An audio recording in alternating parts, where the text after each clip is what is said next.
आज अपन भारत पर अरबों का आक्रमण यानी कि भारत पर अरबों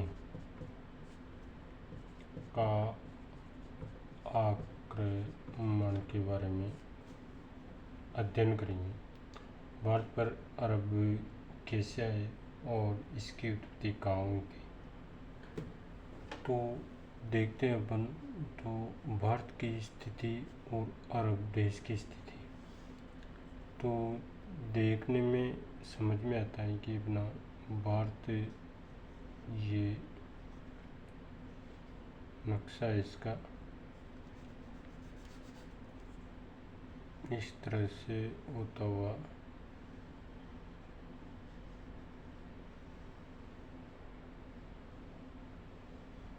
ये भारत का भौगोलिक क्षेत्र आ गया जैसा भी हमेशा, और अरब देश यहाँ जाता है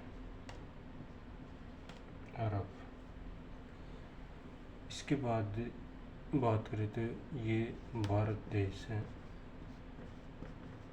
भारत देश।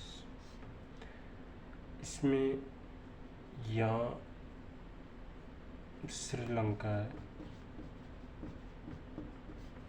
और इधर आ जाता है अरब सागर और ये आ जाती है बंगाल की खाड़ी। इधर जो क्षेत्र है वो है एक तो पाकिस्तान,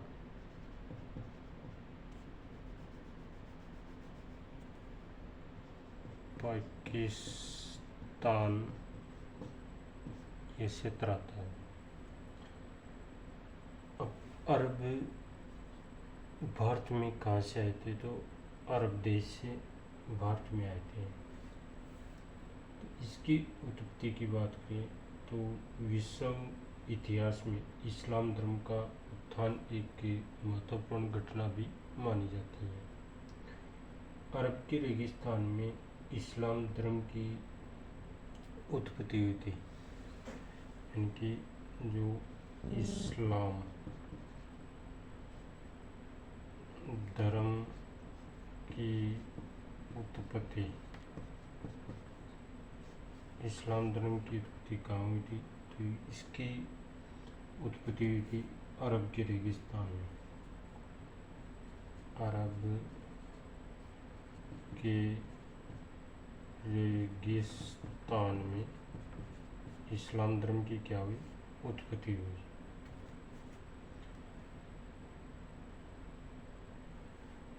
इस्लाम धर्म का प्रचार प्रसार करने में प्रमुख 3 जातियों ने अहम योगदान दिया है, जैसे कि फर्स्ट आता है अरबों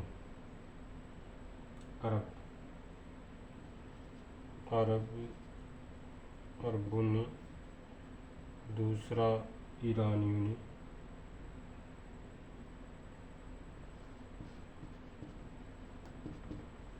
और तुर्कों ने।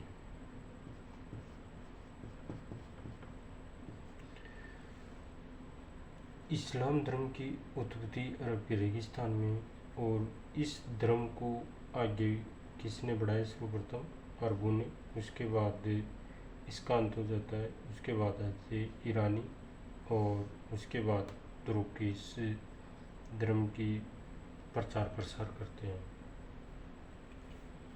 आगे देखते हैं तो देखते हैं इसका जो संस्थापक था इस्लाम धर्म का, इसका संस्थापक की बात करें तो पैगंबर मोहम्मद,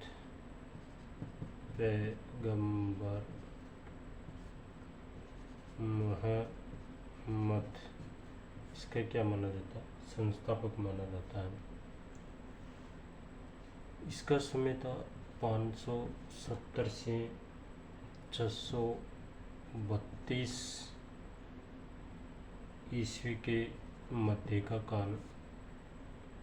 इस्लाम धर्म की उत्पत्ति का जो संस्थापक था मोहम्मद पैगंबर साहब, इसकी उत्पत्ति, इसका समय काल था 570 से 632 ईस्वी के मध्य। इस्लाम ने अरबों में एक राष्ट्र के समान एकता की भावना जगाई। इनकी जो ये इस्लाम थे, इस्लाम ने अरबों में, ये जो इस्लाम थे, इन्होंने अरबों में किस किस की भावना जगाई? एक तो एक राष्ट्र की भावना जागृत की। दूसरा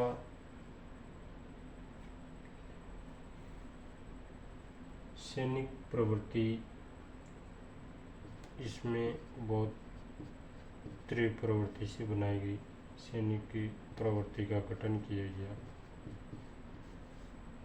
तीसरा जाता जैसे कि इसमें उत्साह और जोश भी भरा गया। किसके द्वारा? इस्लाम के द्वारा। तो उत्साह प्रदान किया गया किसमें? अरबों में। चौथा था कि इन्होंने अपने प्रचार प्रसार में अरबों ने तलवार के आधार पर इसका विस्तार भी किया था। अरबों ने इस्लाम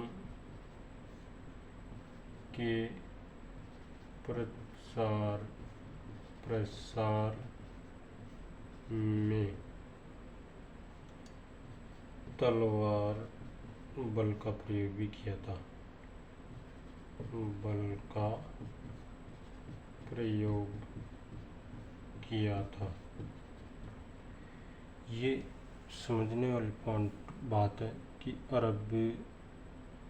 भारत में अरबों का आक्रमण, तो अरब कहाँ से आए?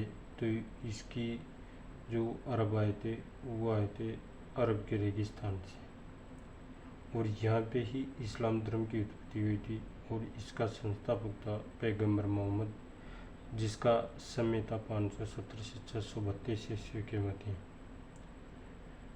इसके प्रचार प्रसार को आगे बढ़ाने में अरबों और ईरानियों और तुर्कों ने अहम योगदान दिया, जिसमें से फर्स्ट थे अरब।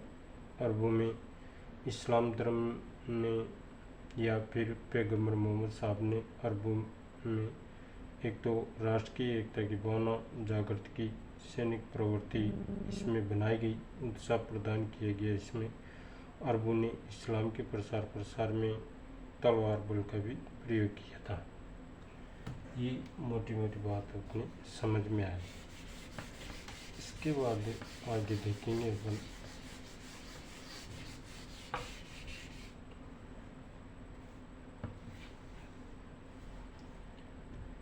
इसके विस्तार की बात करें तो विस्तार इसका कहाँ से कहाँ तक था। तो इसके विस्तार में बात करें तो अरब आक्रमण का विस्तार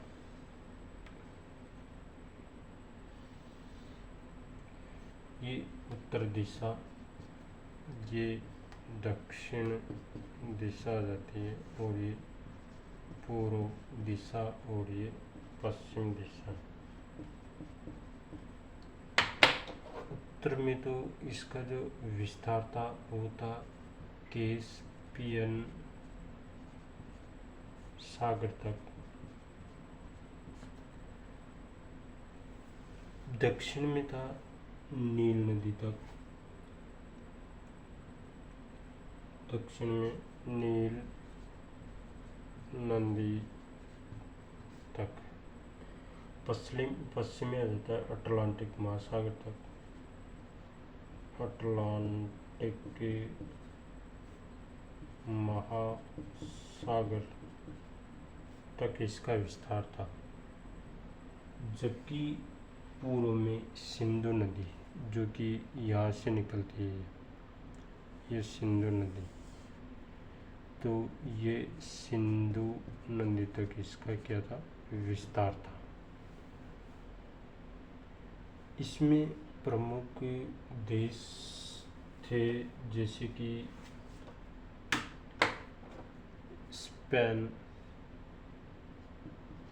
स्पेन आ गया, पुर्तगाल आ गया,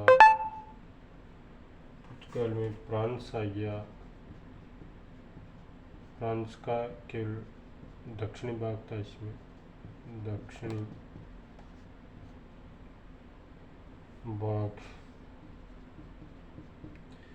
इसके बाद आता था उत्तरी अफ्रीका आ जाता है, इसमें उत्तरी अफ्रीका। संपूर्ण मिस्र आ जाता है इसमें, संपूर्ण मिस्र। अरब Syria,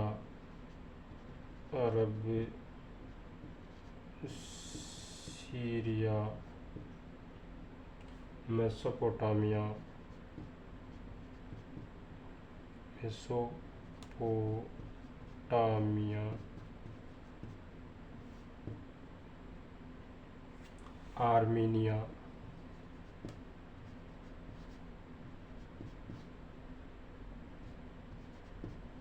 Armenia, Persia,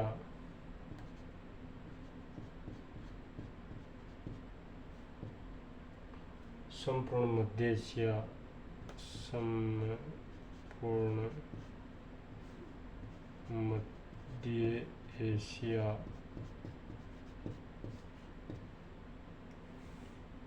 Afghanistan, Balochistan,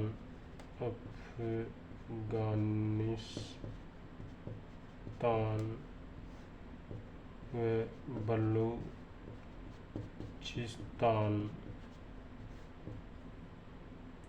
Sindh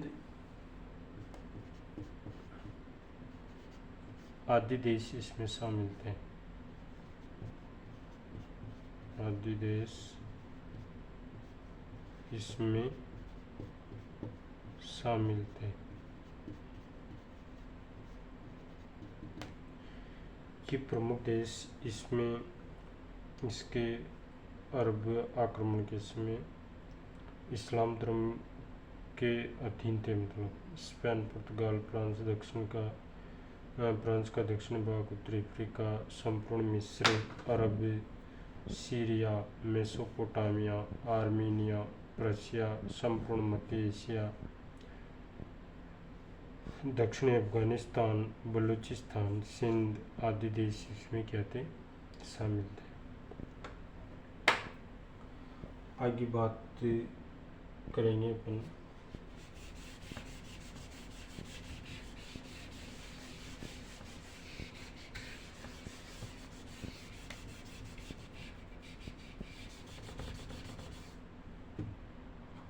बात करें तो जैसे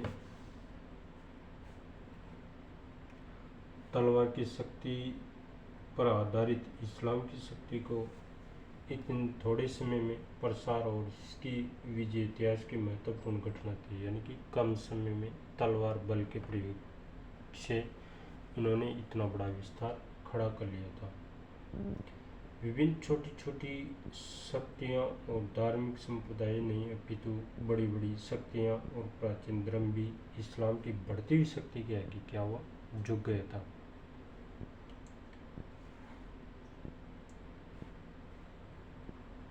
यूरोप के ईसाई राज्यों ने भी इस्लाम की शक्ति को रोकने के विभिन्न प्रकार के प्रयत्न किए थे, जिसमें से जैसे 716 ईस्वी में कुस्तुनतुनिया के निकट थियोडोसस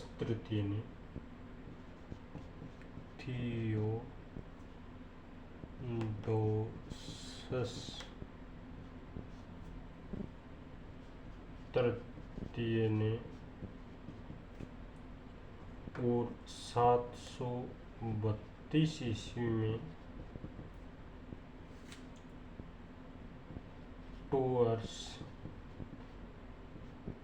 टूअर्स के युद्ध में चार्ल्स की सेनाओं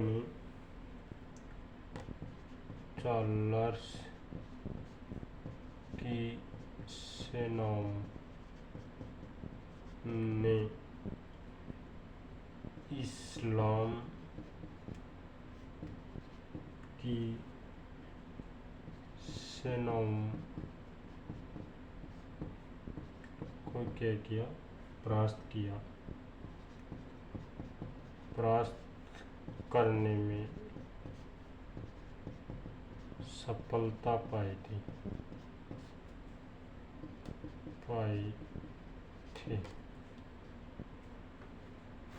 इसके बाद आगे बात करें तो ओटोमन तुर्कों ने भी एक बार फिर इस्लाम की शक्ति को यूरोप में फैलाने की कोशिश की। इस तरह से ये धीरे धीरे 300 वर्षों तक भारत में अपनी उत्तर पश्चिमी सीमाओं पर इसे रोककर भी रखा गया था, परंतु अंत में वह परास्त हुआ और इस्लाम भारत में क्या हुआ, प्रवेश हो गया। पैगंबर मोहम्मद की बात करें तो ये पैगंबर मोहम्मद कौन है? पैगंबर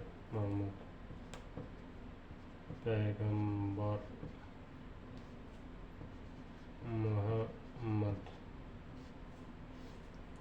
इसलिए इस्लाम धर्म का संस्थापक माना जाता है। इसके जन्म की बात करें तो जन्म हुआ था इसका मक्का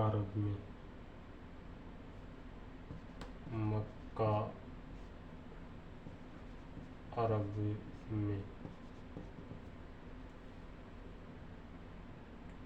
इसके माता पिता की बात करें तो इसके माता पिता बचपन में ही मृत्यु हो चुकी थी। इसका जो लालन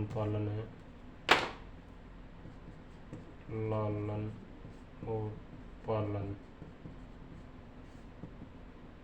किसने किया था, तो इसमें रहता है अबू तालिब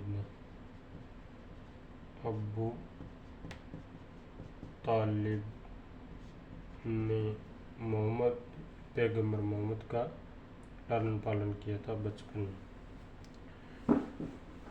क्योंकि इनके जन्म के समय ही इनके माता पिता क्या हो गए थे, शांत हो गए थे, मर गए थे। मोहम्मद आरंभ से ही किसके भक्त रहे हैं?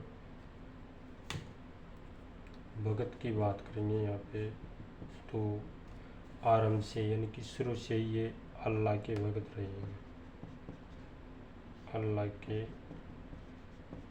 भगत रहे हैं। इसके बाद बात करें तो इसकी जो 40 वर्ष की उम्र में 40 वर्ष की उम्र में इसे क्या हुआ, आत्मज्ञान प्राप्त हुआ था। आत्मज्ञान प्राप्त हुआ। वह अल्लाह के पैगंबर है। ये अपने आप को क्या मानता था? अल्लाह का पैगंबर, अल्लाह का पैगंबर मानते थे और अपने को नबी, पैगंबर और रसूल, ईश्वर का दूत। रसूल किसे कहते हैं? रसूल यानी कि ईश्वर का दूत। पैगंबर मोहम्मद साहब अपने आप को रसूल मानते थे, यानी कि ईश्वर का दूत भी मानते थे। उस समय अधिकांश अरब निवासी मूर्ति पूजक थे। इसके समय अधिकांश जो अरब निवासी थे, अरब निवासी किसकी पूजा करते थे? मूर्ति पूजा की। अधिकांश लोग मूर्ति पूजक थे। वह अल्लाह को मानते थे परंतु अल्लाह की पूजा नहीं करते थे।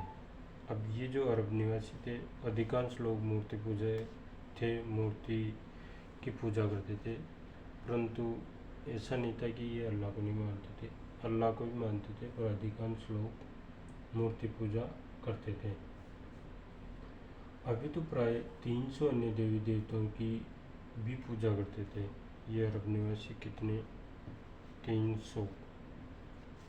300 अन्य देवी देवताओं की भी पूजा करते थे, जिनकी मूर्तियों अथवा चिन्ह की बात करें तो काबा में रखे गए हैं। अभी कहाँ रखे गए हैं? काबा में।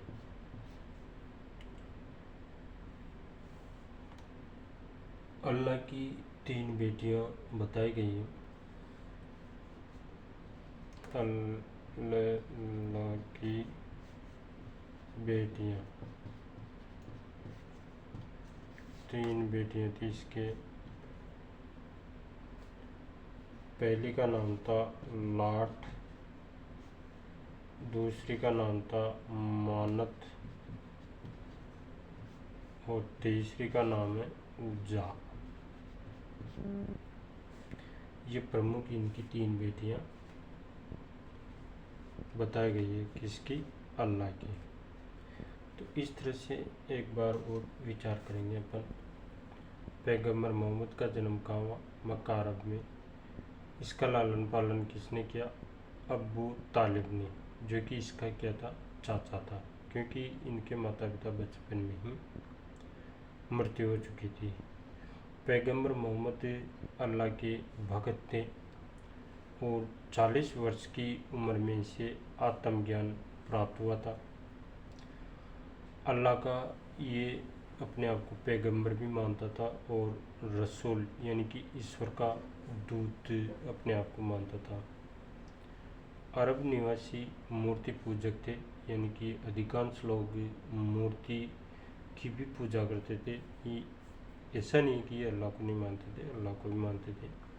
और यहाँ से करीबन 300 प्रकार की मूर्ति पूजक की मूर्तियाँ मिली हैं, जो कि इसके जो चिन्ह हैं वो कहाँ रखे गए हैं? काबा में। अल्लाह की 3 बेटियां बताई गई है, जैसे लाट, मानत और ऊजा। ये प्रमुख 3 बेटियां अल्लाह की बताई गई हैं। आगे बात करेंगे अपन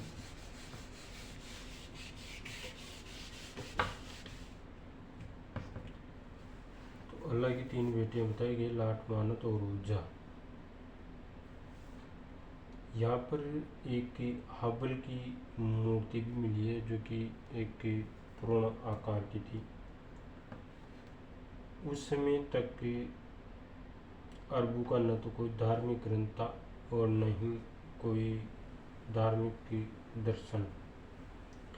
उनका मुख्य तीर्थ स्थान की बात करें तो काबा था।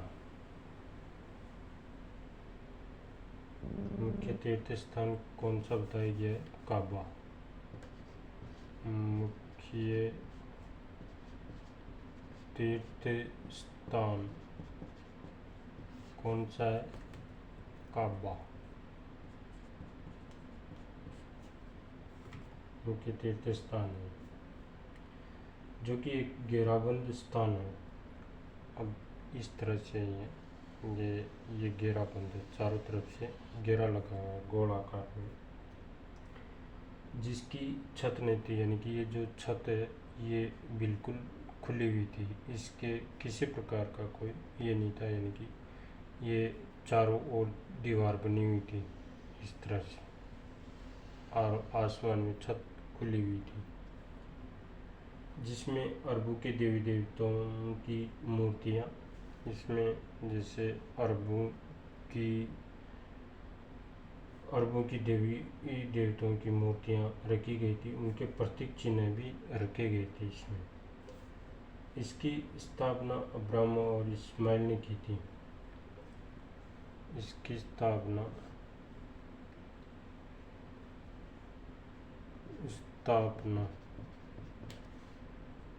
अब्राहम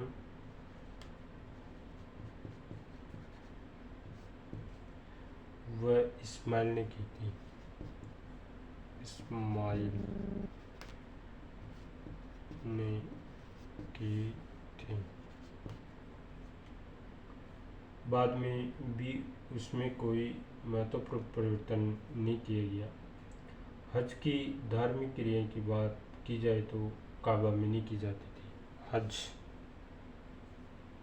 ये हज और ये क्या हो गया, काबा, जो चारों तरफ से क्या है, घेरा बनता, छत ऊपर से खुली हुई थी और यहाँ पे विभिन्न प्रकार की देवी देवताओं की मूर्तियाँ भी रखी हुई थी।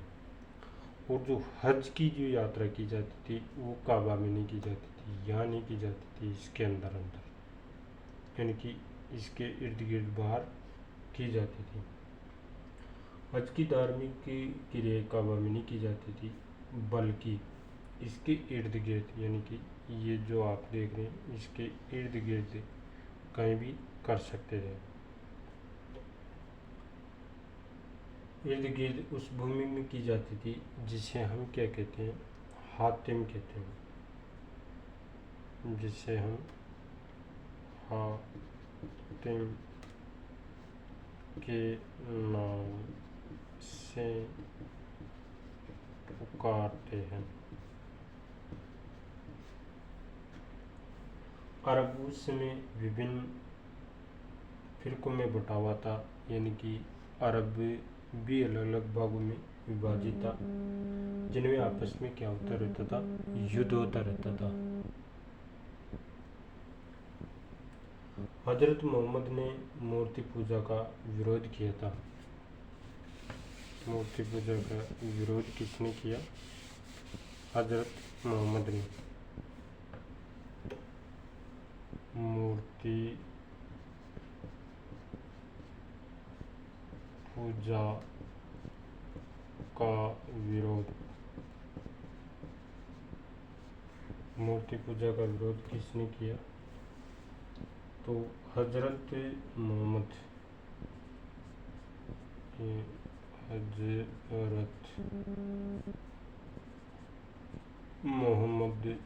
ने मूर्ति पूजा का क्या किया? विरोध किया था। विभिन्न देवी देवताओं को मानने से भी इन्होंने क्या किया? इनकार किया।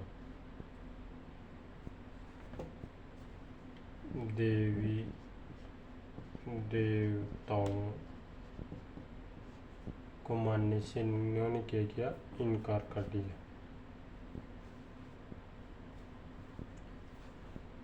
केवल ये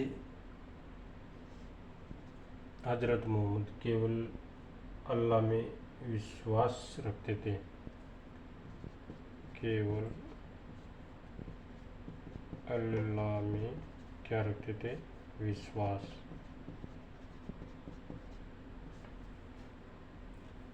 और उसी का ही प्रचार प्रसार करवाते थे। मक्का के निवासी उनके विचारों से क्या हुए? असंतुष्ट हुए। किसके विचारों से? हजरत मोहम्मद के विचारों से क्या हुए? असंतुष्ट हुए। उस समय यसारिब, जो बाद में मदीना पैगंबर का शहर कहलाया, ओस तथा अखराज नाम से दो अरब फिरकों के झगड़े का केंद्र स्थान बना हुआ था। इन दोनों फिरकों ने पैगंबर मोहम्मद को मदीना आने का निमंत्रण दिया, जिससे वह उन दोनों के झगड़ों का न्यायपूर्ण निर्णय कर सके। आगे बात करें तो मोहम्मद को विभिन्न अरब फिरकों की आर्थिक स्थिति और उनके पारस्परिक झगड़ों का बहुत अधिक अच्छा ज्ञान हो गया था, और वह अरब में प्रचलित यहूदी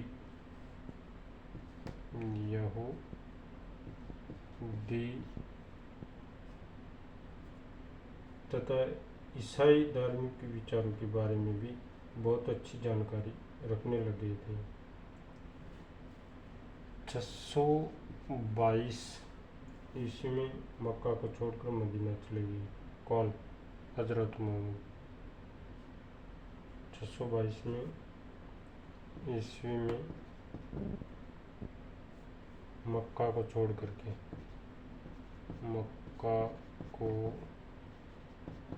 छोड़ करके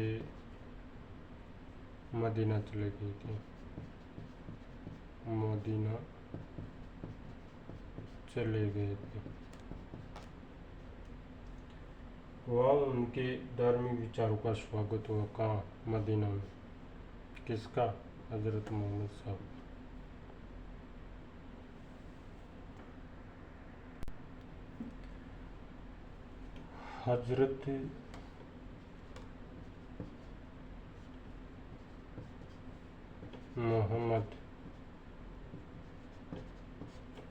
हजरत मोहम्मद ने ही किसकी रचना की थी? कुरान की। कुरान की रचना की थी। धीरे धीरे उन्होंने संपूर्ण अरब को धार्मिक और राजनीतिक एकता के सूत्र में बांध दिया था। उन्होंने उसके लिए युद्ध भी किए। स्वयं मोहम्मद ने कोई स्थायी सेना नहीं रखी थी। ये सोचने वाली बात है कि उन्होंने कभी भी स्थायी सेना नहीं रखी। उनके कोई स्थायी शरीर रक्षक न थे, न कोई खजाना था, न कोई स्थायी दफ्तर था इसके। उनके सभी कार्य स्वयं सेवकों द्वारा अथवा विभिन्न अवसरों पर उनके द्वारा नियुक्त किए गए उनके प्रतिनिधियों के द्वारा किए जाते थे। और अंत में बात करें तो इसकी 632 ईस्वी में क्या हो जाती है? मृत्यु हो जाती है। 632 ईस्वी में मृत्यु हो जाती है।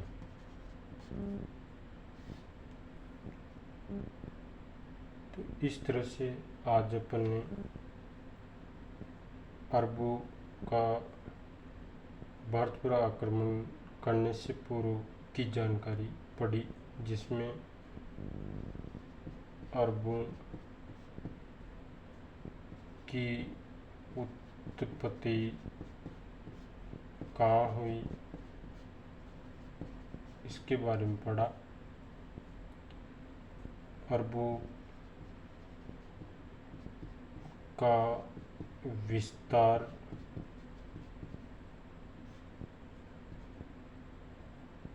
के बारे में अपन ने जानकारी प्राप्त की, कहाँ से कहाँ तक इसका विस्तार हुआ। इसके बाद जैसे